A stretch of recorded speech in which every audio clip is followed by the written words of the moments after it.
So it was announced today that Kyrie Irving will miss the rest of the season, which is something that we expected for a while now. He did come back for like 9 games, I think it was, then tweaked his knee with the Bradley Beal injury and whatnot. Sat out a couple weeks, had the All-Star break, and then we played today. But before the game even started, we had news about Kyrie and his shoulder, that it was re-aggravated. I think we got news yesterday, actually, that it was re-aggravated. Then news came out today that he's probably going to get surgery, and then Sean Marks confirmed it later in the afternoon. So obviously, yeah, he won't be back this year. We've seen some recent reports about Kevin Durant that he probably won't be back this year. And I was trying to be optimistic about this. I mean, I said it like a couple weeks ago. I was hoping that we can get a healthy Kyrie and a healthy Kevin Durant back for the playoffs this year. But we'll have to wait, and I'll have to be patient. So, of course, I wanted it to happen. But look, it's probably the smartest thing just to wait it out and get both of these guys healthy for next year. Kyrie was never going to be 100% this year, now has to get surgery. It shouldn't be that big of a deal. It's like arthroscopic or whatever, so it shouldn't be like a crazy surgery. He should be ready for the season next year, obviously, with no setbacks and whatnot. And hopefully Kevin Durant, with a full year of recovering, will be fine. So that's the hope, that we get both these guys back next year, and they're a lot healthier. Of course, Kyrie Irving had a lot of injury history to his name, which sucks, but if we get him back for 3/4 of the regular season next year and can play in the playoffs and play well, then that's fine with me. He can take some regular season games off. I'm fine with that. But for the Nets the rest of the season, it's not too encouraging. I mean, look, they lost a tough game tonight that they probably should have won, and that's been the story of the season. Games that they probably should have won but just didn't win. And Ben Simmons was out tonight for the Sixers, but of course Joel Embiid gets like 39 and 16 or whatever it was against us. And yeah, I mean, it annoys me because that was the one guy they had to worry about. I mean, of course, Tobias Harris you have to worry about as well, but that was the one guy, Joel Embiid, that you're like, yeah, we cannot let him take over the game. And what did he do? He took over the game. And DeAndre Jordan has been playing better, and Jared Allen's been taking a step back recently. I mean, it kind of sucks to see that, honestly. But I think DeAndre Jordan played like 38, 39 minutes tonight. It was a lot. So, an overtime loss, and I think last time we were in overtime we won, so I can't complain too much. But this is a game they probably should have won. I mean, I took a picture of it before. I forget the exact situation. It was 2 minutes, 15 seconds left. The Nets were up 101-95. And with only 2 minutes left, I mean, that's a game where you would hope that you get the win. I mean, the Sixers missed a shot the next possession, but I think Embiid or Tobias Harris, one of them got a putback, and not a putback, it was just literally just like a tap. It wasn't really like an actual putback dunk. They just tapped it.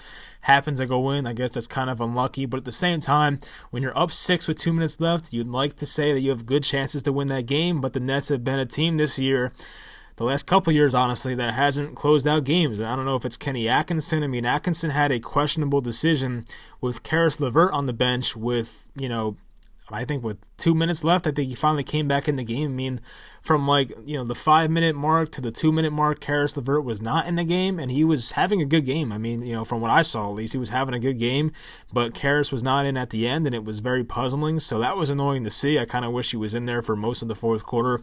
He did play, I think, 39 minutes this game, and that's a lot, but at the same time, he's been back from his injury for like a while now, probably close to 2 months now.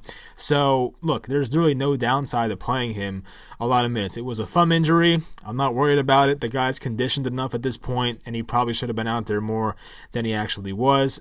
So, that was annoying. And, look, I mean, the Nets have done it all year. I just have no reason to believe anything will change, and we now know that they're not going to win a championship this year. There was a slight hope if Kevin Durant and Kyrie Irving came back this year and played in the playoffs. There was a slight hope that it could happen, but we'll have to wait. So I'm sure the casual fan will probably check out and just wait for next year, and I definitely don't blame you for that because the Nets are not going to accomplish the big goal this year in winning a championship, but we got to hope that some other guys step up, maybe the younger guys like Kurucs, and then maybe we have Nick Claxton play at some point. Hopefully, I don't know why Nick Claxton can't play and he find himself in the rotation. Guys like that hopefully get better for next year. and we'll see what happens. There's rumors also of the Nets probably getting a third superstar next year, which would be very nice. I'm not going to speculate on names, but there have been rumors. Of course, Bradley Beal is a name. I've said his name before during the Kyrie injury, but Bradley Beal has been a guy thrown into some rumors. I don't know if they would trade him to the Nets, but it's possible. But I'll go over that type of stuff in the offseason. So, Anthony Davis can also opt out of his contract, I believe, or actually, no, he might be on the last year of his contract now. I don't even know, but I'm pretty sure Anthony Davis can be a free agent this summer, but it's up to him ultimately. So we'll see. I mean, it's going to be interesting, and, I'm all for getting a third star. I feel like that's the recipe to win in the NBA. I mean, yeah, we saw Kawhi and a bunch of, solid to good players on the Raptors win last year, but that's because Kevin Durant tore his Achilles in the championship last year, and Klay Thompson went down with the ACL injury. So it was really Steph Curry, Draymond Green, and a bunch of underpaid guys and some veterans that really weren't too good anymore. So really, the formula for winning in this league is having 3 superstars. I think we should know that by now. Even 2 superstars, but those guys have to play. I tweeted before that the Nets only got 20 games out of Kyrie Irving, and Kevin Durant, of course, did not play, so 20 games total, and those 2 guys are taking up 55% of the salary cap. So the NBA salary cap league, you can't just throw money to anybody. You have to stay under the cap, and to throw that much of your money at 2 guys and have them play 20 games, and yes, Kyrie Irving was phenomenal in those 20 games, but obviously you were hoping for more. So next year's the year. I don't know who the third guy is going to be. It wouldn't annoy me if they tried to win with this nucleus, if they brought back Joe Harris, who is a free agent, if they brought back Karis LeVert, who's in some trade rumors, or brought back Jared Allen. I know Jared Allen hasn't been playing well recently, but maybe he gets better. I'm sure DeAndre Jordan might be the starter next year, but we'll see. I mean, Jared Allen still starts, but I don't know how long it's going to last, honestly. It might be the way the rest of the year, but maybe next year things will change. I don't know. So, there's some things to be excited about for the offseason. And as for the Nets this year, they'll play probably Boston or Toronto the first round, and they'll probably lose in 5 or 6 games, honestly. Just like last year, they lost in 5. They'll probably lose in 5 or 6. I hope they give it, a good fight. Maybe they surprise us and win. I mean, it's not like those teams are overpowering. It's not like the Celtics or Raptors are like, the 2012 Heat team, or not the Warriors team of the last 5 years. I mean, look, it's not like a powerhouse, but those are much better teams than us right now, obviously. So that'll be a tough series to win. But if they can bring it to 5 or 6 games, then so be it. But I think next year is obviously the year for this team. We'll have to be patient. I don't want to be patient because even this year's not over yet, and I'm already excited about next year. But, I just want to see the young guys get some playing time, hopefully. I mean, the Nets should make the playoffs. They have, I don't know what their lead is right now in the 7th seed. They're 25 and 29, I believe, on the season. I'll look up the standings real quick. They should have a pretty comfortable lead. They're only 2 games up on the Orlando Magic, but they're 5 ahead of the Washington Wizards for the 8th seed. So, I mean, they'll pretty much make the playoffs unless there's a monumental collapse here at the end of the year, but I doubt that would happen. So we'll see the Nets in the playoffs for 2 years in a row. Probably be another first-round exit, but next year hopefully is the year for them. And it's going to be an exciting offseason once again. So that's all I got to say. I hope Kyrie heals up and hopefully is healthy next year. Hopefully Kevin Durant, who does look good in his rehab videos, comes back and is the Kevin Durant of old. And whoever our third superstar is next year, hopefully he stays healthy as well.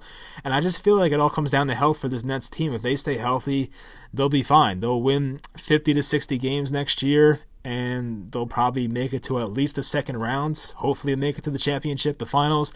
They'll have to get past Milwaukee, obviously, who you would assume would be a good team next year because they're still pretty young. I mean, outside of like George Hill and guys like that. But yeah, they're a relatively young team.